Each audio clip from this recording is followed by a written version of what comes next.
Hi there, everyone, and welcome to The Daily Gardener, a podcast about gardening, botanical history, and literature.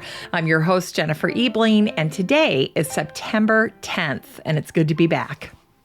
Today we'll celebrate a botanist remembered for his work collecting cinchona trees in South America. We'll remember the French royal painter known as the Raffaele of flowers. And we'll also learn about a German architect who thought he'd discovered the Hanging Gardens of Babylon over 100 years ago. We'll recognize the work of the British botanist who's remembered in the name of a bamboo, an English writer who was often inspired by nature, and we'll also take a look back at a discovery by South African botanists. We'll hear an excerpt from a fun fiction book, which Booklist reviewed this way: a compelling and human cast of characters, full of humor, heartbreak, heart, and the language of flowers. And we grow that garden library today with a book that came out during the pandemic. I remember it well. It's called The Well-Gardened Mind by Sue Stuart Smith. And then we'll wrap things up with a little letter from botanist David Hosack, written on this day in 1806. But before we get to all of that, let's get to today's curated news, and I'll fill you in on a little bit about what's been going on with me here in the garden in Minnesota.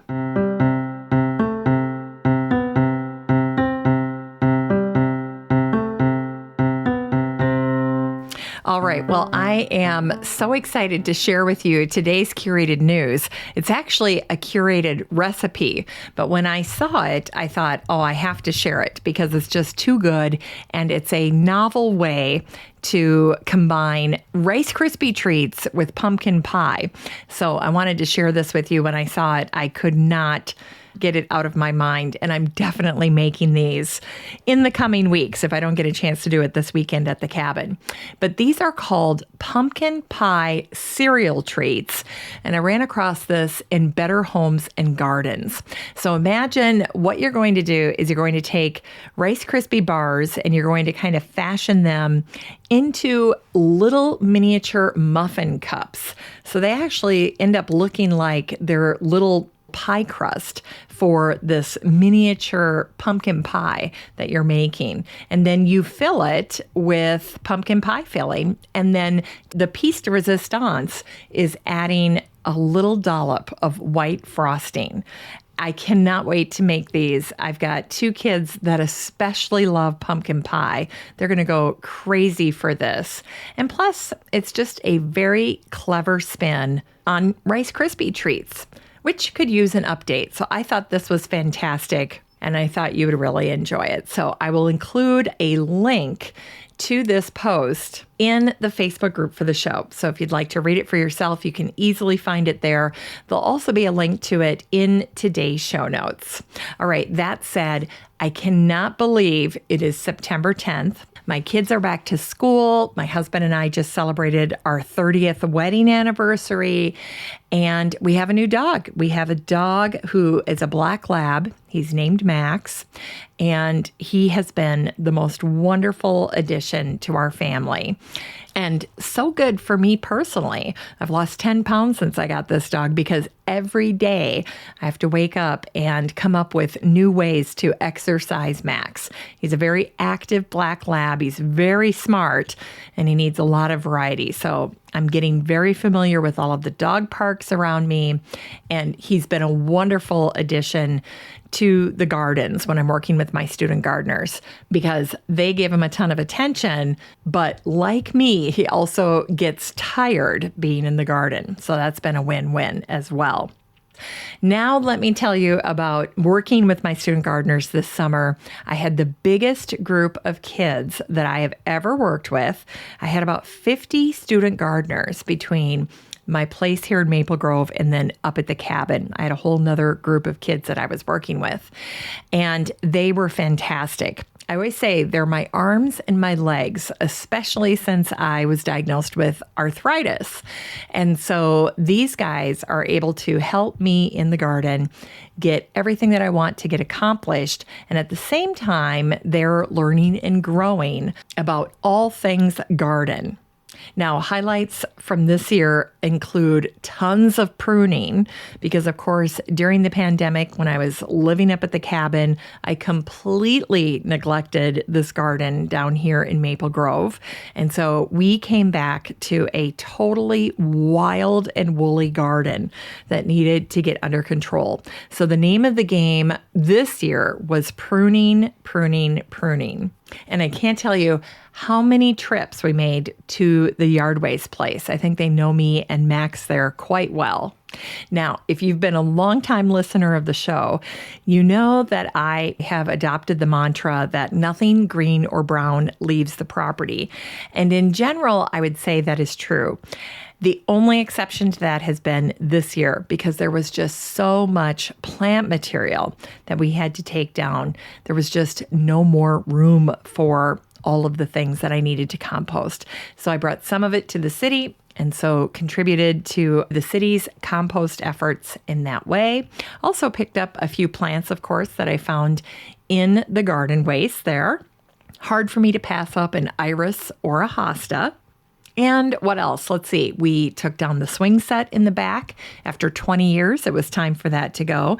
And it was one of those things where you start to work on it and you think, oh, it's not so bad. Maybe we could sell it. And then you realize, oh my goodness, the whole thing is rotten and it's got to go. So we managed to get that taken down in about 3 hours. My son and my husband worked together, and now we have this entire space in the back, and I'm thinking about installing a she shed. So we'll see if I get that done yet this fall, and if not, I'll have time over the winter to continue to ponder about that space and all the potential. It could be very, very fun. Okay, and then I think the last major thing that we accomplished here at the Maple Grove Garden is we tore out the old fence and we installed a brand new privacy fence. It wasn't my intention to install a privacy fence back there, but then after Sonny died, I thought we should maybe put in a privacy fence because I knew we'd probably be getting another big dog, and privacy fences are great for big dogs. A lot of the rescue organizations require a fence, and in some cases, they'll require a 6-foot tall fence. So we went ahead and did that. And when I met with the contractor, we decided to go with vinyl because of the wood shortage that we're experiencing up here in Minnesota. I don't know about where you are at, but up here, there's been a wood shortage all season long, especially cedar. And so we ended up going with vinyl. We have vinyl horse fencing on other parts of the property, and hard to argue with vinyl. It lasts forever. It's very resilient and it's easy to clean. You just get the power washer out and go to town. So we went that direction, and I have to say it completely transformed the backyard, and I am loving the privacy. The other thing that's happened to the garden here in Maple Grove, as you can probably deduce from what I've been sharing, is that it has changed. It's gone through a transformation. We have been at this home for over 20 years now, and areas that were full sun are now shaded, and trees that have matured have become diseased or just need to go. And so we have shady areas that have become sunny areas. And so as we have been working on the property and getting everything back under control, there have been some unexpected surprises in the garden this year, which always spices a few things up.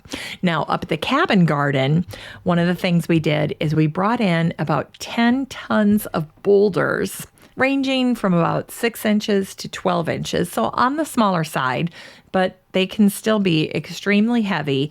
And we got a gator to help us move all of the boulders and to just deal with the constant back and forth that's happening on this property up there. So 2 things I've learned this summer is, number 1, love the gator. That was a fantastic investment. And if you move a lot of mulch, a lot of pea gravel, anything heavy or bulky like that, and you have a bigger property, you would probably love a gator as well.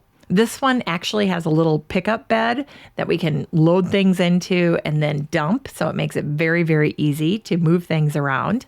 And the other best practice that we've used up there is something that I learned from my friend Patricia Chandler Newport, who's in the Facebook group for the show. She is a landscape designer, and she recommends, if you're using pea gravel, to get it in the bags from Home Depot. Now, I could get 100 bags of pea gravel for the same price that I was spending on mulch for the garden from Home Depot. So when I looked at my bill, it was essentially the same. I got 100 bags of mulch for about $300, and I got 100 bags of this pea gravel, and it was about $300. So mock sneaks, you can get either one. But we were using the pea gravel because we were installing a fire pit area in the back that I'm landscaping around, of course. And then we were installing some gravel pathways, and I became a fan of my gravel pathways up here in Maple Grove. And so it's one of the things I love doing in a garden. Just makes it seem so much more orderly and planned out. My well-worn paths in Wyoming were starting to look like cow paths. And so the gravel pathways really tidied things up and just give it a look that I love. Plus, it's so zen. After I have Will blow out the leaves and debris from the pine trees, it's really fun to rake gravel paths. I find it very, very satisfying. Okay, well, I feel like I have rambled on and on here, but that gives you a little bit of an idea of the type of things that I've been working on these two properties, some of the things that I've been doing with my student gardeners. They were a joy to work with. And as per usual, I think we learned a ton from each other. I learned a ton from them. Hearing their perspective on garden design has been invaluable, and it's been great having around 6 to 8 sets of eyes with me when we're out in the garden and looking at a space and trying to come up with ideas. And plus, I tell you what, kids these days, natural photographers. They're wonderful photographers. They always have their phones with them. And I got so many wonderful pictures of the transformation of my garden this summer. And I get a special thrill knowing that their phones are now full of pictures from the garden too. It's not all just selfies or food items on their camera rolls. After spending so much time in the garden, they've got plenty of green, plenty of really beautiful blossoms and natural elements that they can look back on and remember their time this summer. So that was great. All right, so let's quick circle back to those wonderful pumpkin Rice Krispie bars that I was telling you about at the top of this segment. Again, they're called pumpkin pie cereal treats, and the recipe is going to be shared in the Facebook group for the show. You can find it very easily. Just head on up to the search bar in Facebook where you'd search for a friend and type in the words Daily Gardener Community. And then you just answer a few questions, request to join, and I'll admit you into the group, and then you can find this recipe and track it down for yourself. You're going to love it. All right, it's time for today's Botanical History.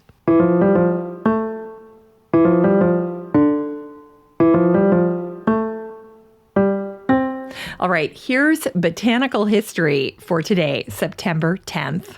Well, before I get into all of this, let me just quickly say that I am writing a book on botanical history.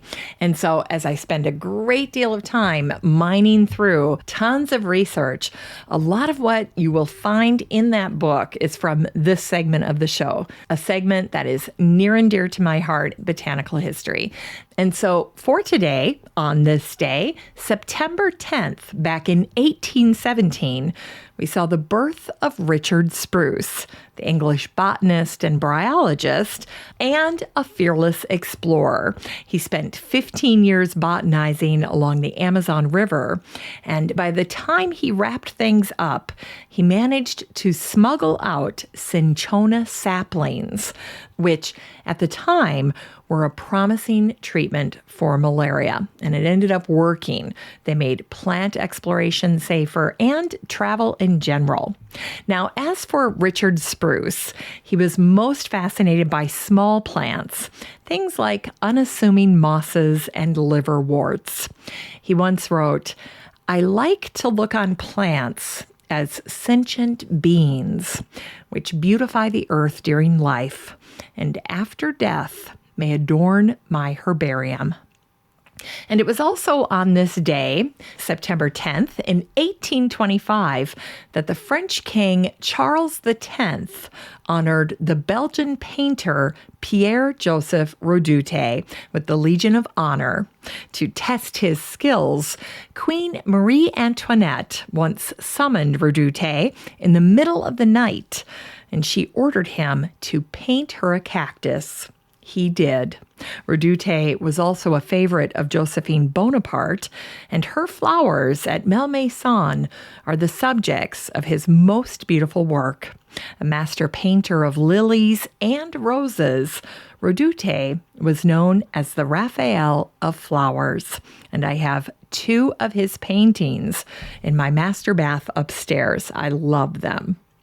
All right, it was also on this day in 1855 that we saw the birth of Robert Koldewey. He was a German archaeologist, and he supposedly discovered the location of one of the 7 wonders of the world, the ancient Hanging Gardens of Babylon in southern Iraq.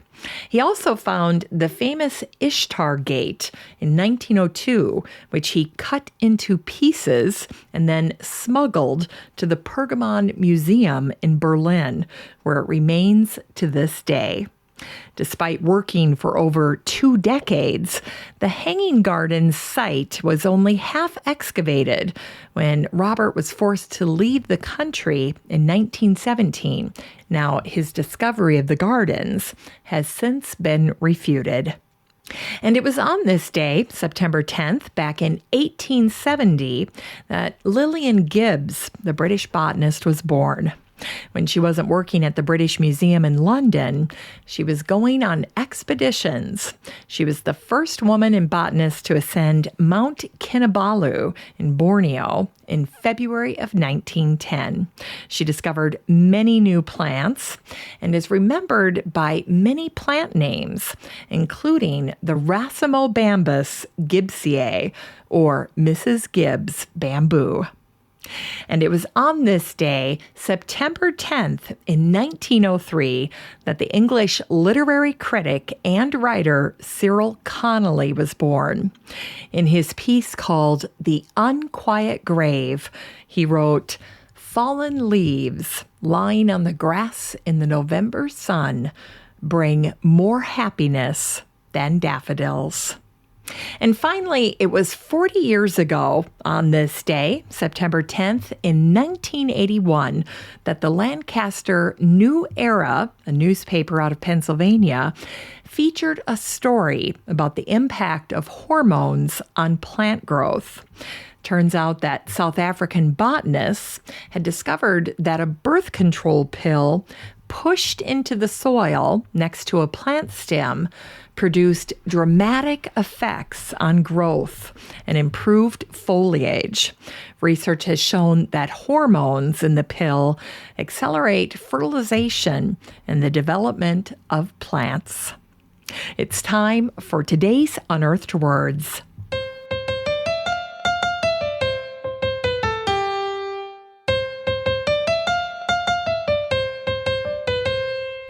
Today's Unearthed Words are taken from Ella Griffin's book called The Flower Arrangement. It's an adorable little book of fiction, and I love the cover. I love fiction books that feature flowers. This one dives into the language of flowers and incorporates that into the storyline, but it's a wonderful little book. You can get it on Amazon for about $1.50. At least that's what my copy cost. So if you'd like to check that out, you can also find that in today's show notes. But here's the little excerpt for today's Unearthed Words. Agapanthus and peonies in June, scented stock and sweet peas in July, sunflowers and sweet William in August. By the time September's oriental lilies and ornamental cabbages appeared, she wasn't hiding upstairs in the workroom anymore. She was spending more time in the shop, answering the phone, dealing with the customers. One Sunday, she spent the afternoon at an allotment belonging to a friend of Sierra's, picking lamb's ear and Dusty Miller and Veronica for a wedding, and didn't think about Michael once. But she kept remembering a Patrick Kavanagh poem she'd learned at school, the one how every old man he saw reminded him of his father.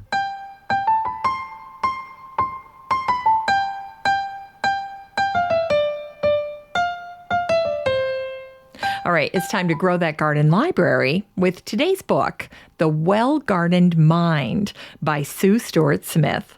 This book came out in 2020. Perfect timing. I don't think Sue had any idea just how timely this book was going to be. And the subtitle is The Restorative Power of Nature.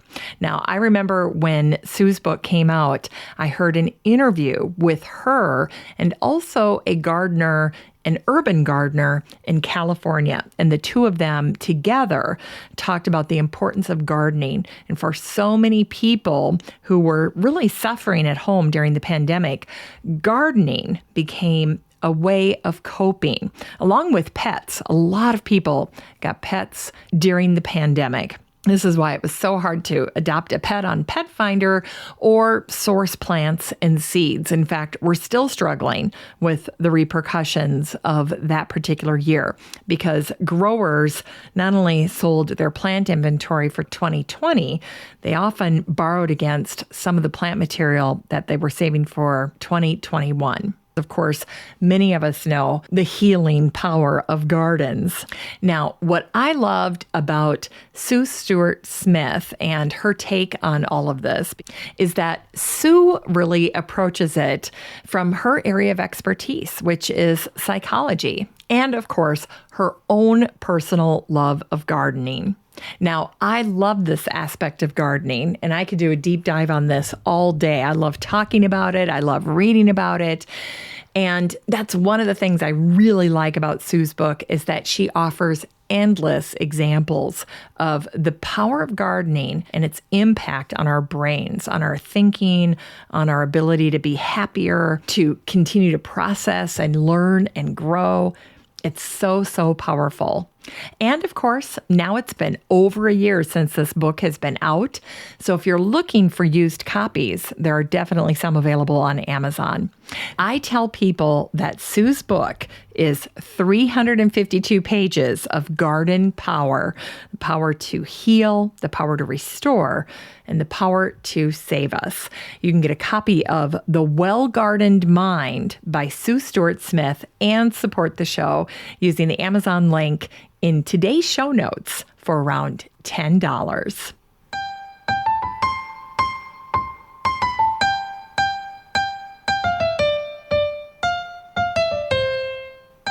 Finally, here's something sweet to revive the little botanic spark in your heart.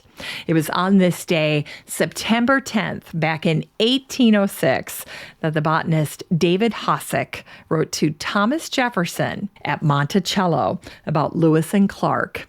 He had heard that they were doing their expedition, that they were collecting plants, and he was hoping to gain access to any of their potential plant discoveries on the expedition. He wrote very politely, he said, "If, sir, the gentlemen who are at present on their travels to the Missouri discover any new or useful plants, I should be very happy in obtaining a small quantity of seeds." And I share that with you today to remind you that if you have plant specimens in your own garden that you'd be willing to share, definitely hop online. You can do that very easily with apps like Nextdoor. And if you're looking for something like rhubarb, or maybe some saplings or some shrubs or some hostas, now is a great time to get on Craigslist in the farm and garden section or on Nextdoor or on Facebook Marketplace. There are so many ways to connect with other gardeners and share plant materials, to do a plant swap, or just go out and find what you're looking for. Thanks for listening to The Daily Gardener. And remember, for a happy, healthy life, garden every day. The Daily Gardener is produced in lovely Maple Grove and Wyoming, Minnesota. If you want to read today's show notes, just head on over to thedailygardener.org. And while you're there, be sure to sign up for my free Friday newsletter.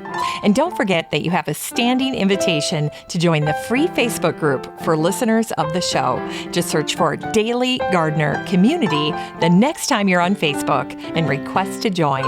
Last but not least, you can always get in touch by emailing me at jennifer@thedailygardener.org. I'm your host, Jennifer Ebling, and as always, have a great day in the garden, and we'll see you on Monday.